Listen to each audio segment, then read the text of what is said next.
नमस्कार दोस्तों, सभी पेंशन धारकों का स्वागत है एक बार फिर से हमारी इस YouTube चैनल में। दोस्तों, इस वक्त की पेंशन धारकों के लिए बहुत ही महत्वपूर्ण और इम्पोर्टेंट खबरें लेकर हाजिर हो चुके हैं, जिसके बारे में दोस्तों आज की इस वीडियो के अंदर बात करेंगे। जी हाँ दोस्तों, पहली बड़ी खबर की बात करें तो हाईकोर्ट के आदेश पर कर्मचारी भविष्य निधि संगठन ने शुरू की हायर पेंशन भोगियों की हो गई है मौज। जी हाँ दोस्तों, EPFO के द्वारा हाईकोर्ट के आदेश के बाद कहां पर और कैसे हायर पेंशन की शुरुआत की गई है और इससे पेंशन भोगियों को क्या राहत मिली है, इसके बारे में दोस्तों आज की इस वीडियो के अंदर संपूर्ण रूप से हम सभी को जानकारी देंगे। वहीं दोस्तों, पेंशन स्कीम कंट्रीब्यूशन को लेकर बड़ी खबर आ रही है। अगर आपके पास में PF खाता है, PF खाता धारक है, तो दोस्तों आपको मिलती है 5 तरह की पेंशन। बहुत सारे लोग जो है इनके बारे में नहीं जानते हैं, तो आखिरकार 5 तरह की पेंशन का फायदा आप किस तरीके से उठा सकते हैं, इसके बारे में भी दोस्तों आज की इस वीडियो के अंदर बात करेंगे। और वहीं बात करने वाले हैं नवरात्रि से पहले DA में होगी तगड़ी बढ़ोतरी। जी हाँ दोस्तों, 1 अक्टूबर से इतनी बढ़ेगी कर्मचारियों की सैलरी और पेंशन धारकों की पेंशन। तो आखिरकार DA के अंदर कितनी बढ़ोतरी होगी, जिससे दोस्तों यहां पर कर्मचारियों की सैलरी, और DR में कितनी बढ़ोतरी होगी, जिससे पेंशन धारकों की पेंशन में बढ़ोतरी होने वाली है, इसके बारे में भी आज की इस वीडियो के अंदर बात करेंगे। और अंत में दोस्तों बात करने वाली है लाखों पेंशनरों के लिए राहत भरी खबर निकलकर सामने आ रही है। जल्द लागू होने जा रही है नए नियम, जानिए किस तरीके से आप सभी को नए नियमों के तहत लाभ मिलने वाला है। तो आखिरकार पेंशन धारकों के लिए कौन कौन से नए नियम लागू होंगे, इसके लाभ कैसे मिलेंगे और ये नियम कब से लागू होने वाले हैं, इसके बारे में भी आज की इस वीडियो के अंदर बात करेंगे। इसलिए आप सभी पेंशन धारकों से निवेदन करते हैं कि दोस्तों आज की इस वीडियो को आप लास्ट तक देखिएगा। और साथ ही अगर हमारे चैनल पर पहली बार विजिट कर रहे हैं, वीडियो को पहली बार देख रहे हैं, तो हमारे इस वीडियो को लाइक करने के साथ चैनल को भी सब्सक्राइब जरूर कर दीजिएगा। तो चलिए बिना किसी देरी की आज की वीडियो के अंदर खबरों का सिलसिला शुरू करते हैं और संपूर्ण खबरें आपको सही सटीक और तथ्यों पर आधारित दे देते हैं। दोस्तों, पहली बड़ी खबर की बात करें तो हाईकोर्ट के आदेश के बाद यहां पर कर्मचारी भविष्य निधि संगठन ने की हायर पेंशन शुरुआत। जी हां दोस्तों, पेंशन भोगियों की इससे मौज हो गई है। तो दोस्तों यहां पर कर्मचारी भविष्य निधि संगठन भोपाल ने हाल ही में जबलपुर हाईकोर्ट के आदेश के अनुसार सेवानिवृत्त कर्मचारियों को हायर पेंशन का लाभ देना शुरू कर दिया है। यह निर्णय उन कर्मचारियों के लिए महत्वपूर्ण जीत है जो लंबे समय से अपने पेंशन अधिकारों के लिए संघर्ष कर रहे थे। तो चलिए जानते हैं कि पेंशन भोगियों को हायर पेंशन पर क्या नया अपडेट मिला है। दोस्तों, ये लंबी लड़ाई थी जिसमें कर्मचारियों ने अपने वेतन के अनुरूप हायर पेंशन की मांग की थी, जो कर्मचारी भविष्य निधि संगठन द्वारा लगातार अनदेखी की जा रही थी। उनकी यह मांग उनके द्वारा की गई उच्च योगदानों के आधार पर थी। इस मामले की सुनवाई जबलपुर हाईकोर्ट में चल रही थी और आखिरकार कोर्ट ने कर्मचारियों के पक्ष में निर्णय दिया है। आप सभी को बता दें कि इस मामले में जबलपुर हाईकोर्ट निर्देश अनुसार कर्मचारी भविष्य निधि संगठन को इन 38 सदस्यों को तत्काल हायर पेंशन का लाभ प्रदान करने का आदेश जारी किया गया। कोर्ट ने यह माना कि कर्मचारियों को उनके वेतन के अनुसार अधिक पेंशन मिलनी चाहिए।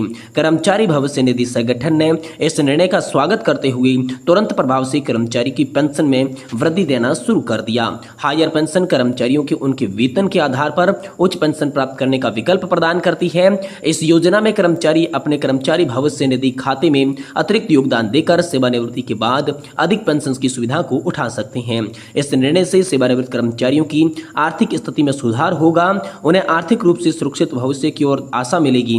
इससे उन्हें अपने वरिष्ठ जीवन में वित्तीय स्वतंत्रता और सम्मानजनक जीवन शैली बनाए रखने में मदद मिलेगी। कर्मचारी भविष्य निधि संगठन भोपाल का यह कदम दर्शाता है कि संगठन भविष्य में भी कर्मचारियों के हित की रक्षा के लिए प्रतिबद्ध है।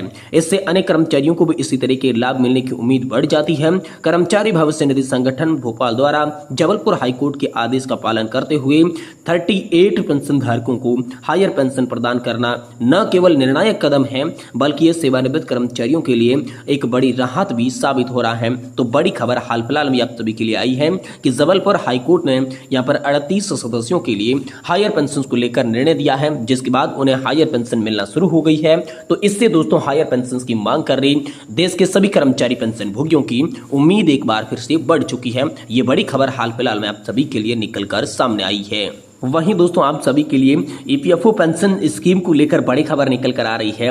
पेंशन कंट्रीब्यूशंस के बाद अगर आप पीएफ खाता धारक हैं तो दोस्तों आप सभी को 5 तरह की पेंशन मिलती है। ये दोस्तों आप अभी तक नहीं जानते। अगर हर महीने आपकी सैलरी से पीएफ कटता है तो 58 साल की उम्र के बाद आपको पेंशन मिलना शुरू हो जाती है। लेकिन क्या आप जानते हैं कि ईपीएफ का हिस्सा बनने वाले कर्मचारी कई तरह की पेंशन पा सकते हैं। ईपीएफओ के सदस्य बनने वाले ज्यादातर लोग ये बात नहीं जान पाते। आज हम आपको बताने जा रहे हैं कि कैसे आपको ईपीएफ का पैसा नहीं सिर्फ बल्कि आपके पूरे परिवार को आर्थिक रूप से सुरक्षित बनाता है। अगर किसी कर्मचारी यहाँ पर जो है पेंशन की हम बात करें तो अलग अलग 5 तरह की पेंशन मिलती है, जिसमें पहली है ईपीएफओ जनरल पेंशन। जी हाँ, अगर किसी कर्मचारी ने 10 साल तक काम किया है, उसकी उम्र 58 साल है तो वह पेंशन पाने का हकदार है। अगर कर्मचारी चाहे तो अपनी पेंशन को 2 साल के लिए टाल भी सकता है, जिसके बाद कर्मचारी को सालाना 4% ज्यादा दर से पेंशन मिलेगी। और दोस्तों दूसरी है ईपीएफओ अर्ली पेंशन स्कीम। क्या आप जानते हैं कि ईपीएस के तहत आपको जल्दी पेंशन पाना यानी कि रिटायरमेंट से पहले भी पेंशन मिल सकती है। अगर कर्मचारी चाहे तो 58 साल की उम्र से पहले भी पेंशन के लिए आवेदन कर सकता है। यह ध्यान रखना होगा कि कर्मचारी पेंशन के लिए तभी आवेदन कर सकता है जब उसकी उम्र 50 साल से ज्यादा हो। साथ ही यह भी ध्यान रखें कि जल्दी पेंशन मिलने की स्थिति में कर्मचारी को हर साल 4% कम सालाना दर से ब्याज दिया जाएगा। तीसरी पेंशन है दोस्तों ऑर्फन पेंशन। अगर कर्मचारी की मृत्यु हो जाती है और उसका कोई भी जीवन साथी नहीं है और उसकी मृत्यु हो चुकी है तो ऐसी स्थिति में कर्मचारी के बच्चों को 25 वर्ष की आयु पूरी होने तक पेंशन दी जाती है। वहीं चौथी पेंशन है EPFO widow pension and nominee pension. जी हां, कर्मचारी की मृत्यु के बाद उसकी विधवा को पेंशन दी जाती है। वहीं अगर कोई जीवन साथी नहीं है तो कोई बच्चा नहीं है तो पेंशन उन लोगों को दी जाएगी जिन्हें यहाँ पर जो है कर्मचारी ने नॉमिनी बनाया है। और पांचवी है ईपीएफओ डिसेबल्ड पेंशन। अगर कर्मचारी काम के दौरान आंशिक या पूरी तरीके से विकलांग हो जाता है तो उसे पेंशन मिलना शुरू हो जाती है।